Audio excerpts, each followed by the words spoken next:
हरे कृष्णा। ओम नमः शिवाय।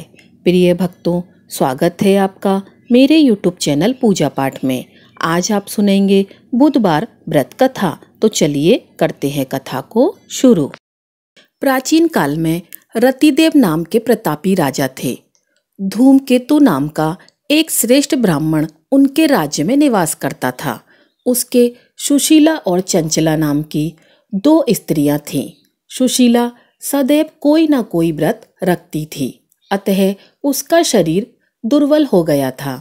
उसके विपरीत चंचला कभी भी कोई उपवास नहीं करती थी। वह सदा ही भर पेट भोजन किया करती थी। अब देखिए, कुछ समय बाद सुशीला के यहाँ सुंदर लक्षणों वाली एक कन्या का जन्म हुआ और चंचला को एक पुत्र की प्राप्ति हुई। इस बात को लेकर चंचला सुशीला को ताना मारा करती थी। उसे बोलती थी कि अरे सुशीला, तूने इतने उपवास करके अपने शरीर को दुबला कर लिया, फिर भी तूने एक दुर्बल कन्या को जन्म दिया। जरा मेरी तरफ तो देखो, मैंने तो कभी व्रत नहीं किया। मैं कैसे हृष्ट पुष्ट हूँ और वैसे ही बालक को मैंने जन्म दिया है। अपनी सौतन का यह व्यंग सुशीला के हृदय को पीड़ा देने लगा। वह विधिवत गणेश जी की पूजा करने लगी। अब देखिए, बुधवार के दिन जब सुशीला ने भक्ति भाव से व्रत किया, तब रात को वरदाय गणेश जी ने उसे दर्शन दिए और बोले, हे सुशीला, तेरी भक्ति भाव से मैं प्रसन्न हूँ। मैं तुम्हें यह वर देना चाहता हूँ कि तेरी कन्या के मुख से निरंतर मोती और मूंगा गिरते रहें। इससे तुम सदा खुश रहोगी। इसके अतिरिक्त तुम्हें एक शास्त्र का जानने वाला पुत्र भी उत्पन्न होगा। ऐसा कहकर गणेश जी अदृश्य हो गए। कुछ दिनों बाद सुशीला के यहाँ एक पुत्र ने जन्म लिया। उधर कुछ वर्षों बाद धूमकेतु का स्वर्गवास हो गया। उसकी मृत्यु के पश्चात चंचला सारा धन लेकर अन्य घर में जाकर रहने लगी। सुशीला अपने पति के घर में ही रहते हुए अपने पुत्र व पुत्री का लालन पालन करने लगी। उसकी कन्या के मुख से मोती तथा मूंगा गिरने के कारण सुशीला के पास थोड़े ही समय में काफी धन इकट्ठा हो गया। चंचला इस कारण उससे जलने लगी। एक दिन चंचला ने हत्या करने के इरादे से सुशीला की पुत्री को कुएं के अंदर फेंक दिया। उस कुएं में गणेश जी ने उसके जीवन की रक्षा की तथा वह बालिका राजी खुशी अपनी माँ के पास वापस लौट आई। यह देखकर चंचला के मन में क्रोध भड़क उठा। वह यह सोचने लगी कि ईश्वर जिसकी रक्षा करते हैं उसे कोई भी नहीं मार सकता।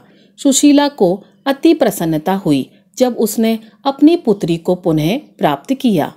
अपनी पुत्री को सीने से लगाकर वह कहने लगी, भगवान गणपति जी, तुम्हें दोबारा जीवन उन्होंने ही दिया है। पुत्री जिनका कोई नहीं होता, उनके स्वामी श्री गणेश जी होते हैं। चंचला ने आकर उसके पैरों में अपना शीश झुका दिया।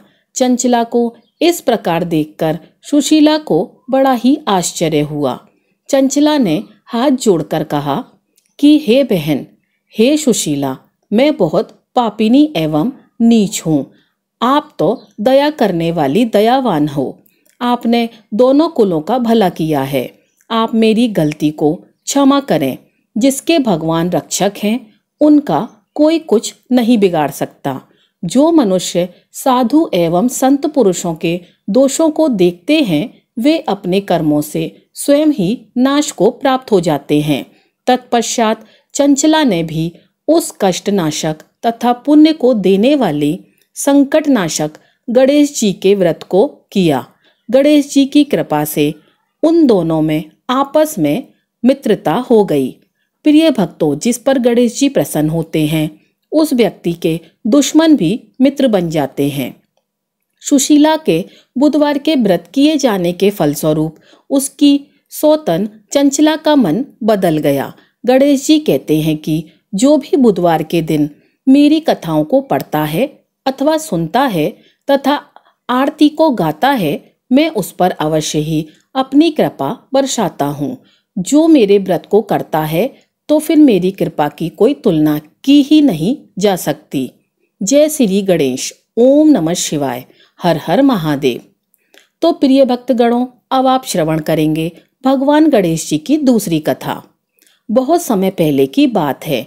एक नगर में एक निर्धन ब्राह्मणी रहा करती थी। उसके पति की समय से पहले ही मृत्यु हो गई थी। उसका एक 5 साल का पुत्र था। उसकी सास बड़ी ही कठोर हृदय वाली थी। उसे तरह तरह से प्रताड़ित करती थी। एक दिन सास ने बहू और पोते को घर से निकाल दिया, क्योंकि उसे ऐसा ही लगता था कि उसकी बहू अभागन है। उसकी वजह से उसके पुत्र की मृत्यु हो गई। अब क्या था, वे दोनों रोते बिलखते चलते चलते एक जंगल में जा पहुंचे। अब चलते चलते उन्हें थकान हो जाती है, तो वे एक बड़े से पेड़ के नीचे बैठ गए। वहां से थोड़ी ही दूर पर एक गणेश जी का मंदिर था। वहां बहुत से लोग गणेश जी के दर्शन करने आते थे। दर्शन करके गणेश जी को प्रसाद चढ़ाते थे। फिर वह प्रसाद सबको बांट देते थे। इस प्रसाद से माँ बेटे का गुजारा होने लगा। उन्हें थोड़ा बहुत खाने को मिलता और पेट की आग शांत हो जाती, और इस प्रकार दोनों गणेश जी की पूजा पाठ में लगे रहते थे। एक दिन की बात है, ब्राह्मणी अपने बच्चे के साथ रात्रि में सो रही थी। तभी उसे स्वप्न में भगवान गणेश जी ने दर्शन दिए और कहा, हे पुत्री, तुम्हारी निर्धनता जल्द ही दूर हो जाएगी। विनायक चतुर्थी का व्रत करो और साथ ही जंगल से ढेर सारे फूल लाकर उसकी मालाएं बनाओ और जो श्रद्धालु मंदिर में आते हैं उन्हें बेचो। इस प्रकार तुम्हें आय की प्राप्ति होगी और दिन पर दिन तुम्हारी तरक्की होगी। अब क्या था, जब सुबह होती है तो उस ब्राह्मणी ने यह बात अपने पुत्र को बताई। तो पुत्र ने कहा, माँ, यह तो बहुत ही अच्छी बात है।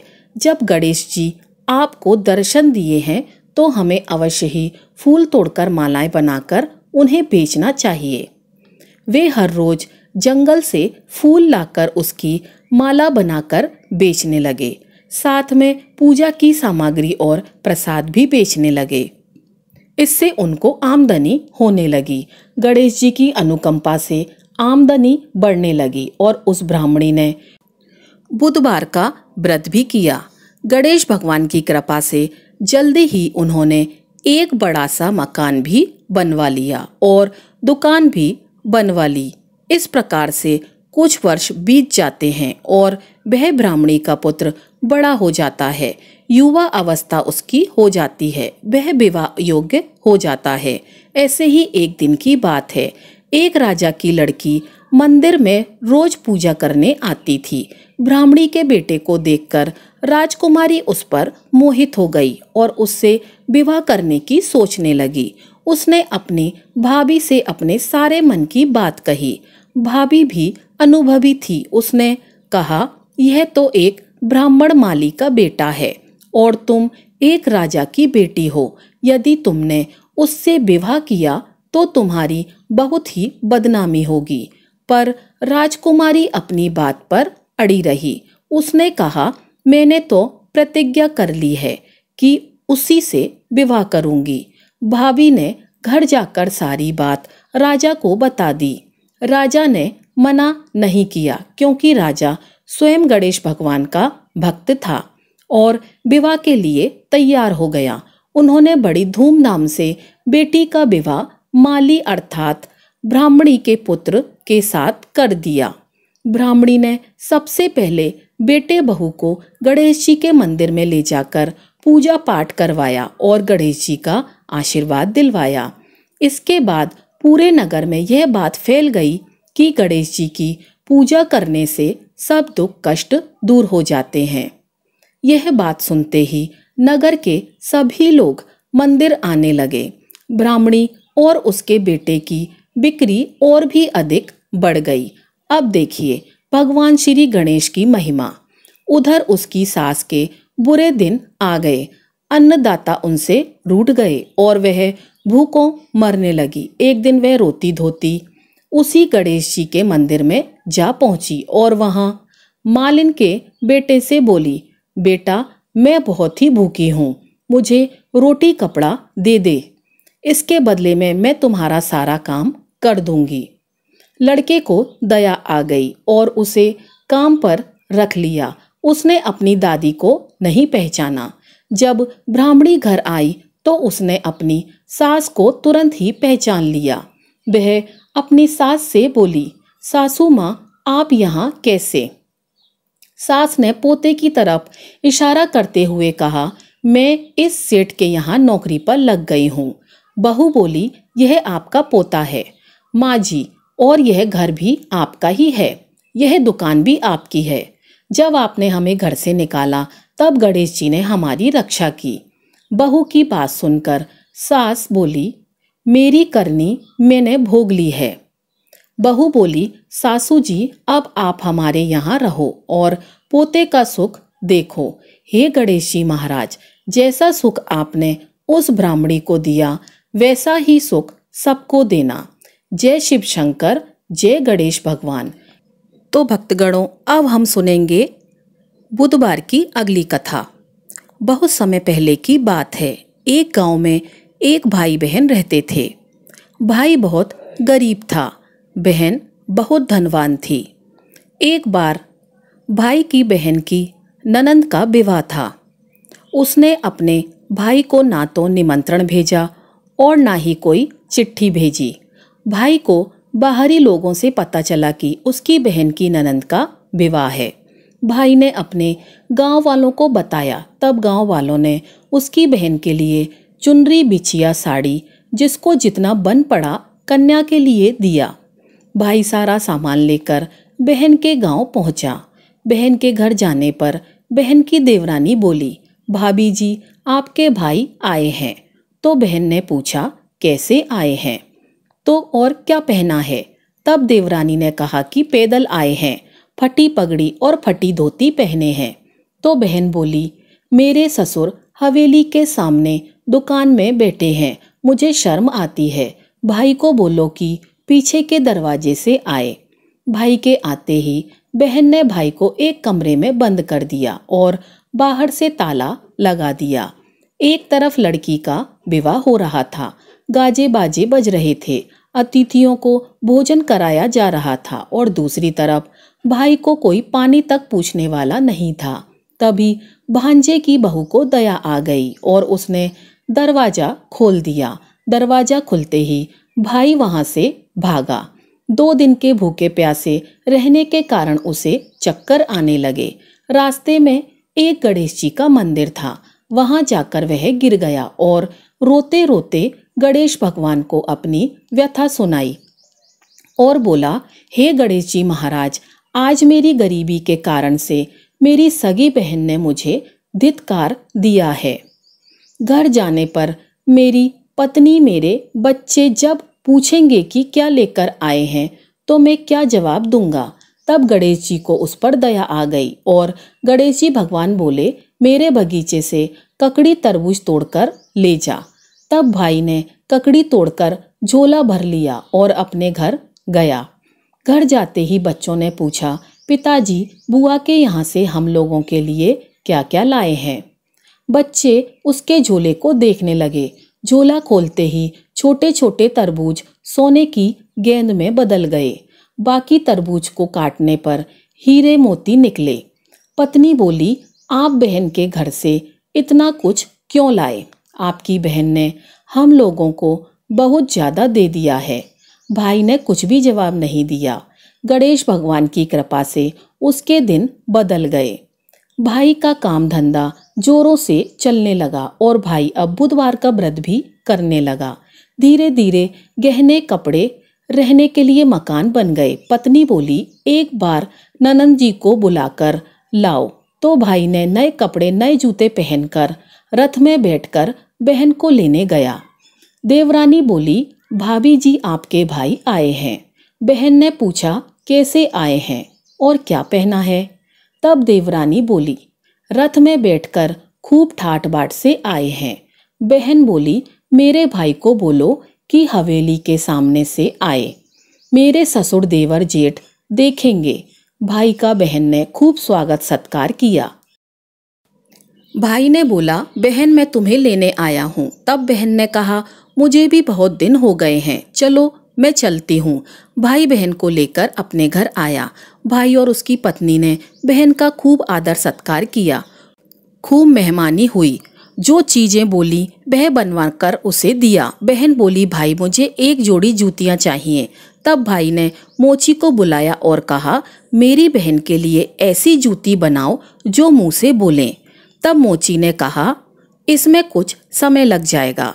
तो भाई ने कहा, कोई बात नहीं, मैं इंतजार कर लूंगा। बहन को बहुत सारा धन देकर अब भाई ने उसे विदा किया, पर अभी तक वह जूती नहीं आई थी। बहन विदा होने लगी, तभी मोची जूतियां लेकर आया। बहन की जूतियां पहनते ही जूतियां बोली, निर्धन भाई की पैसे वाली बहन, गणेश जी का बगीचा नहीं होता तो आज क्या करती। बहन भाई की पत्नी भाई से पूछने लगी, यह कहाँ से आवाज आ रही है। तब भाई ने कहा, सुबह का समय है, कोई जीव जंतु बोल रहे होंगे। भाई ने घोड़े गाड़ी को जल्दी जाने को कहा। बहन के जाते ही पत्नी जिद करके बैठ गई, बोली, अजी बताइए जूतियां क्या बोल रही थीं। तब पति ने अपनी पूरी बात उसे बताई। सारी आप बीती कह सुनाई कि कैसे बहन ने मुझे 2 दिन तक भूखा रखा, कमरे में बंद कर दिया था। भांजे की बहू ने दरवाजा खोला, तब मैं बाहर आया और गणेश जी की शरण में जा पहुंचा। गणेश जी की कृपा से हमारे दिन बदल गए। तभी से मैं गणेश जी का व्रत करने लगा। उसने अपनी पत्नी को सारी बातें बताईं। तब पत्नी बोली, अगर मुझे मालूम होता तो मैं आपकी बहन को कुछ नहीं देती। मेरा दिया हुआ सब कुछ वापस लेकर आओ। तब पति बोला, अरे पगली, गणेश भगवान ने हमें सब कुछ दिया है। अगर वह मुझे भूखा प्यासा कमरे में बंद नहीं करती तो मैं गणेश भगवान के मंदिर में क्यों जाता। क्या मैं गणेश जी को अपना दुखड़ा सुना पाता। तुम अपना मन मैला मत करो। और हाँ, अपने पर तो गणेश जी की कृपा है और किसी चीज की कमी नहीं है। फिर दोनों गणेश जी के आगे झुककर उन्हें प्रणाम करते हैं और जय जयकारा करने लगते हैं। हे गणेश जी महाराज, जैसी कृपा आपने गरीब भाई पर की, वैसी ही अपने सभी भक्तों पर अपनी कृपा बनाए रखना। तो प्रेम से बोलिए, गणेश जी भगवान की जय हो। तो चलिए अब सुनते हैं गणेश जी की अगली कथा। एक पौराणिक कथा। एक गांव में एक सेठ और सेठानी रहा करते थे। वे बहुत ही धार्मिक प्रवृत्ति के थे और वे गणेश जी के अनन्य भक्त थे। वे दोनों बिना चूके हर बुधवार को गणेश जी का व्रत करते थे और शाम को ब्राह्मणों को भोजन कराने के बाद अपना व्रत खोलते थे। सेठ जी का काफी बड़ा परिवार था। वे सब आपस में बड़े ही प्यार और भाईचारे के साथ रहा करते थे। लेकिन सेठानी और सेठ जी की कोई संतान नहीं थी। इस विषय में परिवार और गांव के लोग आपस में बहुत बात किया करते थे। सभी लोग सेठानी को बांझ बुलाते थे। यह सभी बातें सुनकर सेठ सेठानी बहुत ही दुखी होते थे। एक बुधवार के दिन सेठ और सेठानी भगवान गणेश जी की पूजा संपन्न करा के मंदिर से बाहर आ रहे थे। तभी उन्हें सीढ़ी पर एक छोटा बच्चा अकेले बैठा हुआ दिखाई दिया। बालक को देखते ही दोनों उसके पास गए और पूछा कि तुम्हारे माता पिता कहाँ हैं। लेकिन बच्चे ने अभी तक ठीक से बोलना ही नहीं सीखा था, इसलिए वह बोल ही नहीं पाया। पर दोनों सेठ सेठानी बच्चे के पास शाम तक बैठे रहे। तब तक पंडित जी और सेठ जी और उनके नौकर ने आस-पास जाकर बच्चे के माता पिता को खोजने की कोशिश की, लेकिन उन्हें बच्चे के माता पिता या बच्चा खोने की कोई खबर ही नहीं मिली।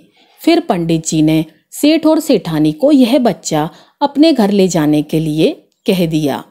साथ में यह भी कहा कि अगर बच्चे के माता पिता यहाँ आते हैं तो मैं स्वयं उन्हें आपके पास ले आऊंगा। तब सेठ और सेठानी की खुशी का ठिकाना ना रहा।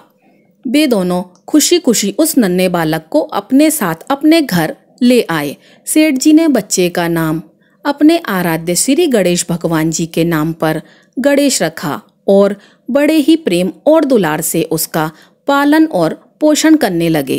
कुछ ही दिनों के बाद उसी गांव में एक बहुत बड़ा ठग पति पत्नी जोड़ा आया। उनका इरादा गांव के सबसे अमीर आदमी को ठगने का था। वे दोनों ठग गणेश जी के मंदिर की सीढ़ियों पर बैठकर सोच विचार कर रहे थे। तभी वहां पर पंडित जी आ गए और गांव में अनजान लोगों को देखते ही उनसे पूछा, क्या आपका बच्चा खो गया है? दोनों चोरी चाकरी के लिए बहाना ढूंढ रहे थे, इसलिए उन दोनों ने तुरंत ही हाँ कह दिया। तब पंडित जी ने कहा कि देखिए, चिंता की कोई बात नहीं, आपका बच्चा एक सेठ जी के घर में पल रहा है। पंडित जी उन दोनों ठगों को सेठ जी के घर ले आए और कहा, सेठ जी, गणेश के माता पिता आ गए हैं। यह खबर सुनकर सेठ और सेठानी बहुत दुखी हुए। सेठ उन दोनों पति और पत्नी को एक रात के लिए अपने अतिथि गृह में ठहराया। अब वह दोनों ठग सिर्फ मौके की फिराक में थे। फिर उसी रात सभी लोगों के सो जाने के बाद वे दोनों ठग एक एक करके सभी कमरों की तलाशी करने लगे। फिर वे दोनों तिजोरी वाले कमरे में पहुंच गए। छानबीन के वक्त होने वाली छोटी मोटी आवाजों से सेठ जी का एक नौकर जाग गया और आवाज की दिशा में तिजोरी वाले कमरे के नजदीक आ गया। उसने चुपके से अंदर जब झांक कर देखा तो दोनों ही मेहमान कीमती सामान चुरा रहे थे। नौकर ने यह देखते ही धीरे से उस कमरे की बाहर की कुंडी लगा दी और जोर जोर से चोर चोर बुलाकर पूरे घर में हल्ला मचा दिया। शोर गुल होने की आवाज सुनते ही घर के सभी लोग इकट्ठा हो गए। तब सेठ जी ने उन दोनों चोर पति पत्नी को कमरे से बाहर निकाला और सुबह ही पंचायत में हाजिर कर दिया। सेठ जी ने सरपंच जी को पूरा मसला बताया और कहा कि हे सरपंच जी, यह दोनों तो चोर हैं। अब हम पुत्र गणेश को इन दोनों को नहीं देंगे। लेकिन वे दोनों ठग पति पत्नी अपनी जिद पर अड़े रहे और बच्चे को ले जाने की जिद करने लगे। सरपंच जी ने इस गंभीर समस्या का एक तोड़ निकाला। उन्होंने सेठानी और दूसरी औरत को गणेश के सामने खड़ा कर दिया और कहा, जिसके भी आंचल से दूध की धारा गणेश के मुंह में जाएगी, वह बालक गणेश उसी के पास रहेगा। फिर दोनों अपने अपने आंचल मुंह के सामने फैलाकर खड़ी हो गईं। सेठानी जी मन ही मन भगवान गणेश के नाम का जाप कर रही थी। देखते ही देखते भगवान गणेश की कृपा से सेठानी के आंचल से दूध की एक धारा गणेश के मुंह में गिरी और इस तरह बालक गणेश और सेठानी के साथ हमेशा के लिए रहने लगा। और उन दोनों ठग पति पत्नी को राजा के सिपाहियों ने गिरफ्तार कर लिया और उन्हें कैद खाने में डलवा दिया। इस तरह निसंतान सेठ और सेठानी को भगवान श्री गणेश जी की कृपा से एक पुत्र की प्राप्ति हुई। तो प्रेम से बोलिए गणेश जी भगवान की जय। तो दोस्तों, यह थी हमारी आज की कथा। अगर आपको कथा अच्छी लगी हो तो वीडियो को लाइक कीजिएगा और चैनल को सब्सक्राइब कीजिएगा। आपका दिन शुभ हो।